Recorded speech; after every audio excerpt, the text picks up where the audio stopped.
अस्सलाम वालेकुम स्टूडेंट्स, उम्मीद है आप लोग सब खैर काफियत से होंगे, इबादत कर रहे होंगे, अपने टीचर्स को याद कर रहे होंगे। ओके बच्चों, आज हम लोग अपना बहुत ज़्यादा इंपॉर्टेंट टॉपिक पढ़ेंगे जिसका नाम है यंग्स मॉडुलस। बच्चों, हम लोगों ने जो प्रीवियस वीडियो थी, प्रीवियस लेक्चर के अंदर हम लोगों ने ये पढ़ा हुक्सला। हमने कहा कि हम जितना किसी भी बॉडी के ऊपर स्ट्रेस अप्लाई करते हैं, बॉडी के ऊपर उतना ज्यादा स्ट्रेन प्रोड्यूस होता है। इसका मतलब है स्ट्रेस का और स्ट्रेन का डायरेक्ट रिलेशन है। ठीक हो गया? ओके, फिर हमने कहा कि स्ट्रेस इस प्रोपोर्शनैलिटी को जब खत्म करते हैं और इक्वल लगाते हैं, देन हमें एक कांस्टेंट के साथ मल्टीप्लाई करवाना पड़ता है और ये आ गया मेरे पास स्ट्रेन। ठीक हो गया? ये स्ट्रेन इधर आके डिवाइड हो जाएगा, तो stress over strain is equals to constant. बेटो यहां पे फिर हम लोगों ने जो चीज सीखी है वो ये है कि हमारे पास किसी भी ऑब्जेक्ट के ऊपर स्ट्रेस और इस स्ट्रेस से पैदा होने वाले स्ट्रेन की जो रेशियो होती है ये कांस्टेंट होती है। तो किसी भी ऑब्जेक्ट पे लगाए जाने वाले स्ट्रेस और उस स्ट्रेस की वजह से पैदा होने वाले स्ट्रेन के साथ ये जो रेशियो है स्ट्रेस ओवर स्ट्रेन, ये हमारे पास क्या होती है? कांस्टेंट होती है। अब मैंने आपसे कहा कि हमारे पास जो स्ट्रेस है वो कई तरह की है, यानी हमारे पास टेंसाइल स्ट्रेस है, ऐसा स्ट्रेस जो लंबाई में जो है वो चेंज लेके आए।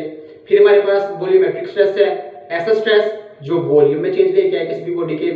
इसके बाद हमारे पास जो शेयर स्ट्रेस है, ऐसा स्ट्रेस जो किसी भी बॉडी की शेप में तब्दील लेके आए। तो हमारी बुक में सिर्फ लंबाई के लिहाज से बात की गई है, हमारी बुक में सिर्फ टेंसाइल स्ट्रेस की बात की गई है। तो अगर मैं इसी तरह इसी फार्मूले को देखूं, तो अगर मैं टेंसाइल स्ट्रेस और टेंसाइल स्ट्रेन की अगर मैं रेशियो लूं,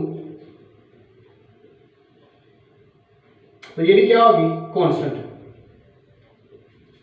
तो ratio of tensile stress to tensile strain is also a constant. इस कांस्टेंट को जो हम नाम देते हैं, एक अलग नाम देते हैं, इस कांस्टेंट का जो नाम होता है वो होता है यंग्स मॉडुलस। ठीक हो गया? तो टेंसाइल स्ट्रेस और टेंसाइल स्ट्रेन के दरमियान निस्बत जो होती है उसका नाम क्या है जी? Young's modulus. तो मैं अब इसकी डेफिनेशन करने लगा हूं यहां पे। तो क्या बोलेंगे यहां पे? Ratio of tensile stress to tensile strain is constant. Tensile stress और टेंसाइल स्ट्रेन के दरमियान जो निस्बत है वो कांस्टेंट है। इस कांस्टेंट को, दिस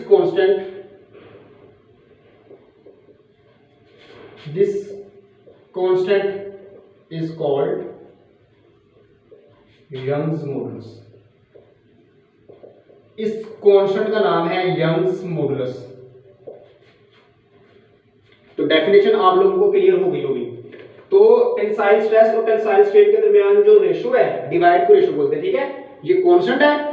तो इस कांस्टेंट का नाम क्या है जी? Young's modulus.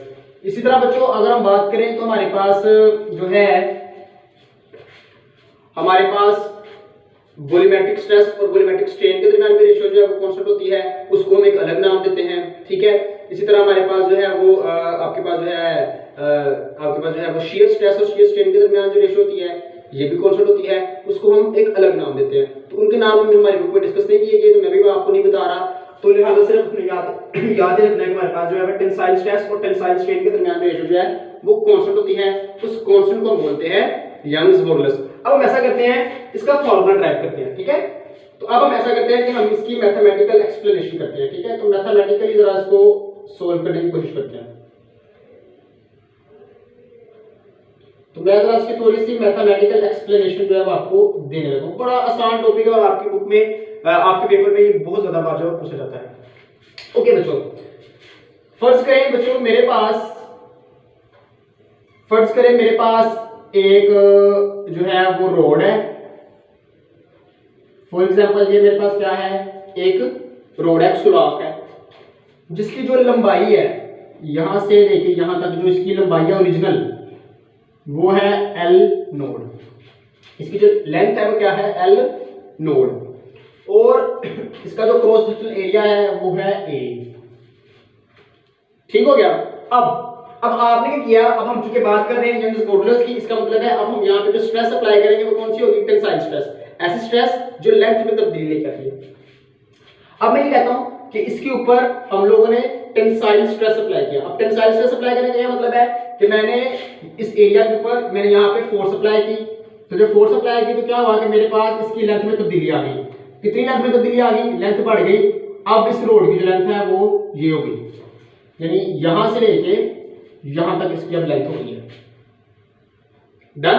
अच्छा, अब जो इसके पास जो लेंथ हो गई है वो मैं कहता हूं कि मेरे पास इस पॉइंट से लेके इस पॉइंट तक हो गई है, मैं कहता हूं वो लेंथ मेरे पास बढ़ के वो हो गई है एल। ठीक है। फॉर एग्जांपल अब मैं इसको मैं वैल्यू देता हूं आपको। फॉर एग्जांपल पहले मेरे पास जो लेंथ थी वो 5 सेंटीमीटर थी ये, तो बाद में आपने स्ट्रेस अप्लाई की तो अब क्या हुआ कि आपके पास लेंथ इंक्रीज होगी, तो ये जो एल है अब ये इंक्रीज हो गई 5 सेंटीमीटर से बढ़ के लेट्स सपोज होगी 7 सेंटीमीटर। ठीक है। तो आपके पास कितना लंबाई में चेंज आया है, ठीक है, लंबाई में कितनी तब्दीली आई है। तो आपके पास स्टूडेंट्स ये जो लेंथ है, यानी आपके पास यहां से लेके यहां तक की जो लेंथ है ये मेरे पास लंबाई में तब्दीली है, इसे मैं कहता हूं ये मेरे पास डेल्टा एल है। और ये कैसे आएगी बच्चों, ये आपके पास इस पूरी लंबाई में से अगर मैं इस लंबाई को जो कि पहले थी माइनस कर दूंगा तो मेरे पास ये डेल्टा एल आ जाएगा। क्या मतलब, देखिए आप यहां पे गौर करें, पहले आपके पास जो लंबाई थी वो 5 सेंटीमीटर थी, बाद में होगी 7 सेंटीमीटर, तो कितने की तब्दीली आई है, 2 की, यानी 2 सेंटीमीटर आपके पास जो रोड है वो बड़ी हो गई है। अब वो कैसे आएगी, वो इन दोनों को माइनस करके आएगी, 7 - 5। ठीक है, तो 7 - 5 करूंगा तभी मेरे पास 2 सेंटीमीटर आएगा, जो कि क्या है, तब्दीली आई है लेंथ में। अब ये 7 क्या है मेरे पास, L - 5 क्या है मेरे पास, L नोड। ठीक हो गया। इसका मतलब है मेरे पास जो डेल्टा L है ये बराबर होता है L - L नोड के। तो ये मेरे पास क्या है, ये मेरे पास है चेंज इन लेंथ। ठीक है, ये डेल्टा L मेरे पास क्या है, ये जो लंबाई में मेरे पास तब्दीली आई है, तो चेंज इन लेंथ से बोलते हैं। ठीक हो गया। तो आप देख रहे हैं कि मेरे पास चेंज इन लेंथ 2 है, 2 सेंटीमीटर है, तो ये किस तरह से आ रहा है, जो आपके पास इंक्रीज इन लेंथ है उसमें से आप ओरिजिनल लेंथ को माइनस कर रहे हो तो आपके पास चेंज इन लेंथ आ गया। ठीक हो गया। ये बात मैंने वैल्यूज आपको समझाने के लिए जो है यहाँ पे लिखी थी। ठीक है, तो ये वाली वैल्यूज मैंने आपको सारा जो है वो समझाने के लिए लिखा था बस, बाकी अगर आपको समझ आ गया देन ओके हो गया, ओके हो गया।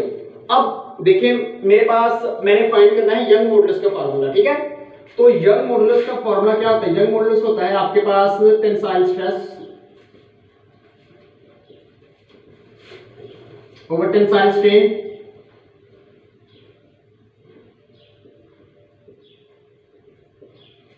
तो Young modulus tensile stress over tensile strain होता है। अब मैं क्या करता हूं, मैं स्ट्रेस निकाल लेता हूं, मैं स्ट्रेन निकाल लेता हूं, उनको इस फार्मूले में पुट कर दूंगा, मेरे पास यंग मॉडुलस आ जाएगा।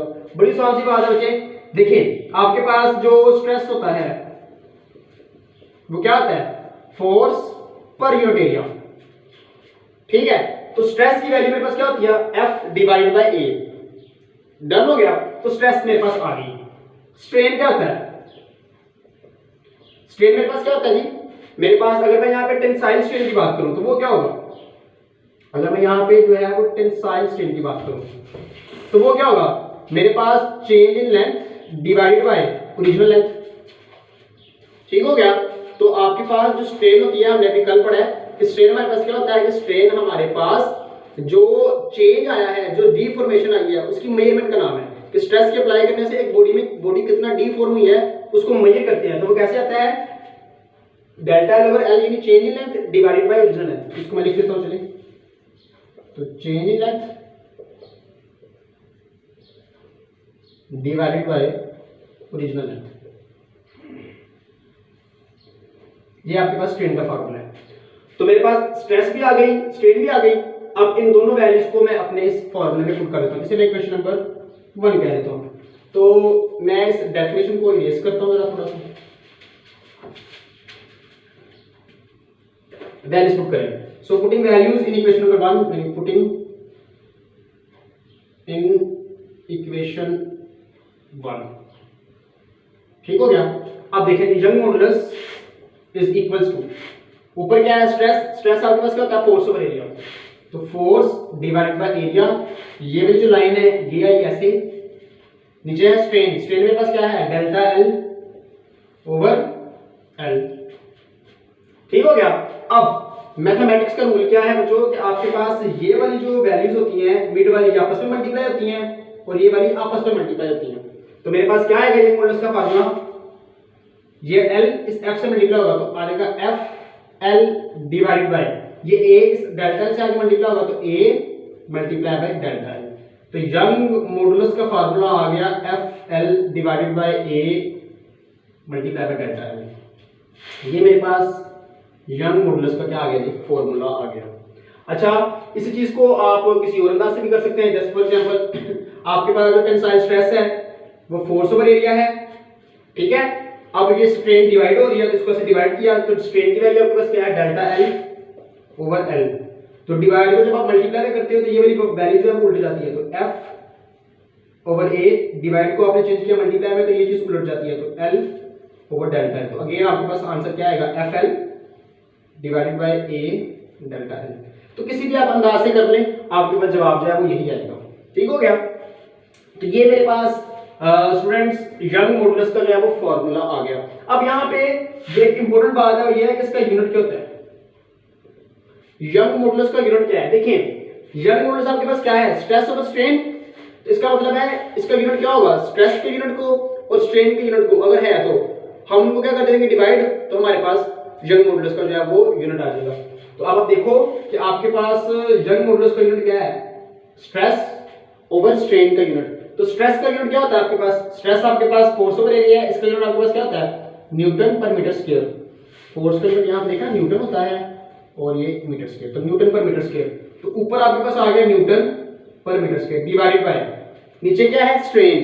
तो अभी मैंने आपको जो है वो कल मैंने बताया था प्रीवियस वीडियो में कि स्ट्रेन का जो यूनिट है वो नहीं यूनिट होता कोई भी, ठीक है, no unit, strain has no unit, ठीक है। और क्यों नहीं है देखिए ऊपर भी लेंथ है नीचे भी लेंथ है तो आपके पास ऊपर भी मीटर नीचे भी मीटर कैंसिल तो यूनिट आपके पास कोई भी नहीं होगा। तो इसका मतलब है कि स्ट्रेन का नो यूनिट, इसका मतलब है यंग मॉडुलस का यूनिट आ गया न्यूटन पर मीटर स्क्वायर जो कि बराबर होता है किसके स्ट्रेस के यूनिट के, जो कि बराबर होता है किसके प्रेशर के यूनिट के। ठीक हो गया जी। तो आपके पास जो यूनिट है यंग मॉडुलस का वो क्या होता है न्यूटन पर मीटर स्क्वायर। तो आपका एमसीक्यूज में आ सकता है कि आपके पास जो यूनिट होता है यंग मॉडुलस का वो किसके साथ मैच करता है। तो ऑप्शन 1 आपके पास प्रेशर, ऑप्शन 2 आपके पास stress, option 3 both A and B and option 4 none of this. तो both A and B is your option क्योंकि जो आपके पास देख रहे हो कि आपके पास जो यंग मॉडुलस का यूनिट है वही यूनिट स्ट्रेस का है और वही यूनिट आपके पास प्रेशर का होता है। इसके साथ बच्चों आप लोगों ने आपके बुक के ऊपर टेबल 7.2 है, टेबल 7.2 उसके अंदर जो है वो वैल्यूज लिखनी है, कुछ क्वांटिटीज हैं उनके आपके पास, जैसे ग्लास का जो है आपके पास जो है वो यंग मॉडुलस तो 60 होता है 60 मीटर पर स्क्वायर। तो आप लोगों ने वो वैल्यूज याद कर लेनी है, एमसीक्यूज में वही पूछ सकते हैं। अपना बहुत ज़्यादा ख्याल रखिएगा, टॉपिक बहुत इंपॉर्टेंट है, इसको अच्छे तरीके से पढ़िएगा। किसी किस्म का कोई मसला हो तो आप कमेंट सेक्शन में जाकर लाजमी बताइएगा। अपना बहुत ख्याल रखिएगा। अल्लाह हाफिज़।